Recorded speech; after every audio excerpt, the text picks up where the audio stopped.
Alright, hi everyone, my name's Megan Griffith, and I'm super excited to present my project to you about the world goal relating to ending poverty. So first, let's go over what the world goals even are. So the world goals are a set of 17 globally agreed upon objectives that are set by the United Nations. These goals are broad, but are based on problems that are occurring all over the world.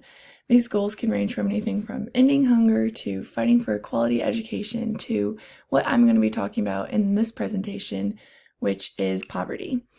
These goals and their targets aim to create a world where people can really live in peace, dignity, and prosperity. So when we take a closer look at the world goal of eradicating poverty, we come to realize that it is so much more than just panhandling on the street for money, which is what so many people typically think of when they think about poverty. Poverty, it really takes many forms, and it's much more widespread than many of us are aware of. Currently, one of the most pressing issues in the world is the fight against global poverty. Those living in poverty often lack access to basic necessities such as electricity, clean water, and they're usually malnourished, do not receive the same education opportunities, and have poor health overall. So although this is not a video I'm going to share at this moment, this is a great video to show students to give them a better understanding of the world goal, as it is provided in a lot simpler terms that are great for students. So why is ending poverty one of the world goals? Despite the belief that poverty does not have a direct impact on individuals who are not impoverished themselves, its effects are far-reaching and damaging. Poverty can lead to increasing inequality, which weakens social cohesion. It can hinder economic growth, and it intensifies political and social tensions. In some cases, this can mean that it can cause instability and conflict. So not only this, but also as humans, we should care about those in need and everything in our power to raise the poverty rate and help all those millions of people that are suffering and impoverished. So in order to gain a full comprehension of this goal, it really is essential to recognize and understand the many causes of poverty. There are often many factors that come into play, resulting in a poverty cycle that many individuals cannot escape.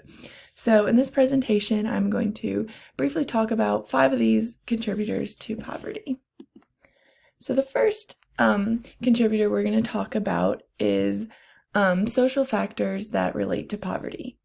So although gender, racial, and economic inequalities do not directly cause an individual to become impoverished, these social factors can make it more difficult for an individual to escape poverty when combined with other causes.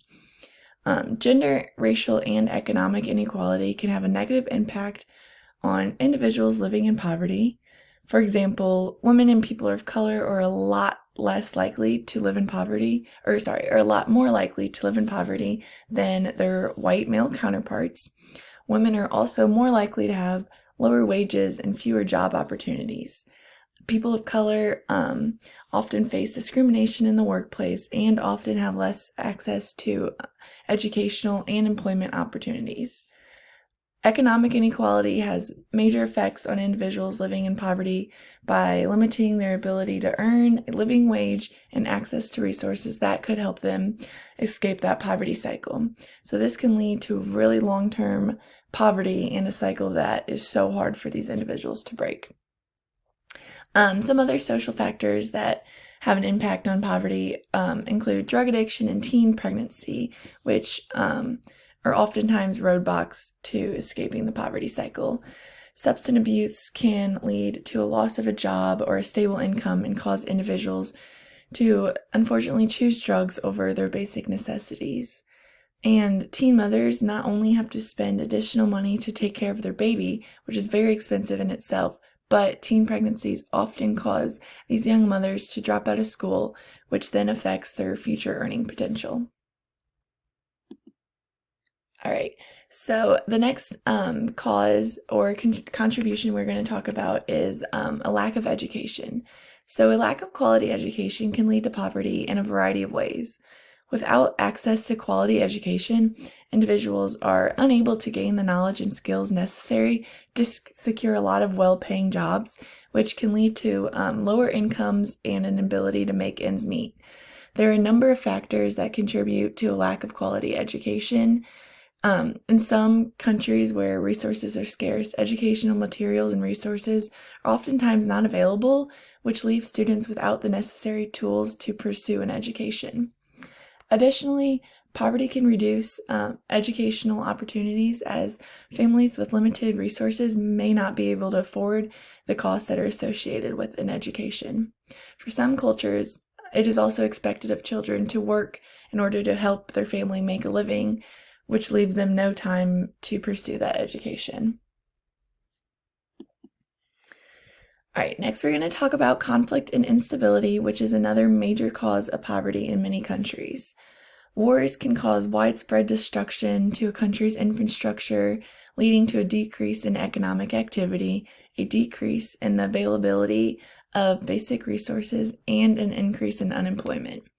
Wars can also cause many individuals to have to flee from their homes, which leaves adults without jobs and children to miss a lot of school. In many instances, refugees will have to move to countries where they don't speak the same language, which makes it that much harder for them to find a well-paying job. So next is environmental factors, which can worsen poverty in a variety of ways. For example, natural disasters can destroy homes, crops, and infrastructure, which leaves people in poverty. There's a new World Bank report that found that natural disasters are responsible for putting about 26 million people into poverty every year. Pollution also has many detrimental effects to the environment and can limit the access to safe drinking water for many individuals. Not having access to this clean and safe drinking water can lead to many health problems and also affect the food that grows in that area, which then can lead to a lack of food security. On top of these factors, the recent COVID-19 pandemic has increased the poverty rate by almost 2% due to many individuals losing their jobs, having increased medical bills, and other negative effects of the pandemic. Many U.S. workers are now facing a difficult situation due to the current minimum wage of only $7.25, which is below the median wage and the poverty level. This means that many workers who are paid minimum wage are making too little to cover their basic needs and are unable to save for the future. A lack of access to basic health care can also greatly contribute to poverty. Without access to basic health care, people have limited options to prevent or address health issues, leading to higher rates of illness, disability, and death. This can lead to a lack of income due to inability to work, a lack of resources to pay for medical care, and a lack of health education, which could prevent some of these illnesses. All of these factors can greatly contribute to poverty, both for individuals or entire communities. So when looking at poverty as a global issue, the worsening of the global poverty crisis is heavily linked to climate change, which brings about a wide range of devastating effects. Poor communities who are often the least equipped to respond to climate change are really hit the hardest by the rising sea levels, extreme weather events, floods, droughts, and heat waves. These warmer temperatures can lead to crop failure, which makes it more difficult for people to make a living and feed their families. It is expected that by 2050, that climate change could lead to more than 200 million people being displaced within their own countries, and it could plunge up to 130 million people into poverty in the next 10 years. Every day, these people are finding it harder and harder to make money and provide for their families. Hurricanes, wildfires, and other natural disasters are becoming more frequent and severe, which are putting the lives of these vulnerable communities in even more danger. This video does a great job of further explaining the consequences of climate change and the impacts it has on the current poverty crisis. So, although there are many countries with higher poverty rates than the U.S. Still struggles as a nation with poverty, and specifically with child poverty. As you can see by looking at this graph, the highest poverty rates are from individuals under the age of 18. Prior to the COVID-19 pandemic, there was 1 in 7 children living in poverty across the United States.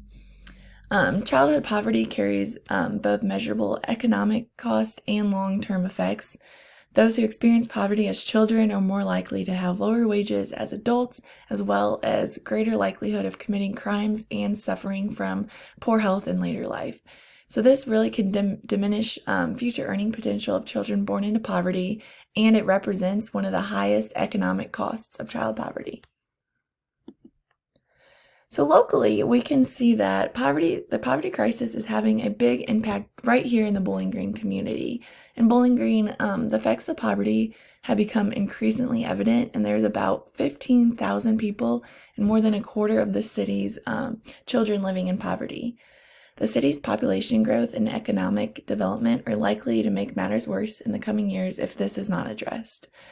Many of the city's renters, especially those with low income, find it really hard to find adequate housing options. And the city was already in desperate need of this safe, low-cost housing for its citizens before the recent tornado hit. Now, Bowling Green is currently experiencing a severe housing crisis as a result of the county's over 500 property losses and the tornado's extensive damage to many more that have only worsened this issue. So it is clear that poverty is a global problem, yet it will not improve without proactive action. People must let go of the idea that they aren't unable to make a difference to the countless individuals who live in poverty. But what can you do to help achieve change and lower the poverty rate? First, to help reduce poverty, you can start by doing your own research that can help you educate yourself and your friends and family about its causes and effects. Knowledge truly is key to making a change, so make sure to vote in any local or national elections and learn about the policies being voted on and how they will have an effect on society. Additionally, consider volunteering with local organizations that are tackling poverty or donating to charity and organizations devoted to the cause. This project really has enabled me to become deeply acquainted with the world goal of reducing poverty. Through my work on this project throughout this entire semester, I've really been able to obtain a comprehensive understanding of the causes and impacts of poverty and the ways in which people can take action in order to support the goal. I am now confident in my ability to promote this world goal, and I'm eager to put in more effort to assist us in achieving it. I'm very thankful for this project for teaching me not only more about this world goal, but also having the opportunity to learn so many useful technological resources along the way. I really thank you guys for listening, and I really hope you were able to learn more throughout this presentation.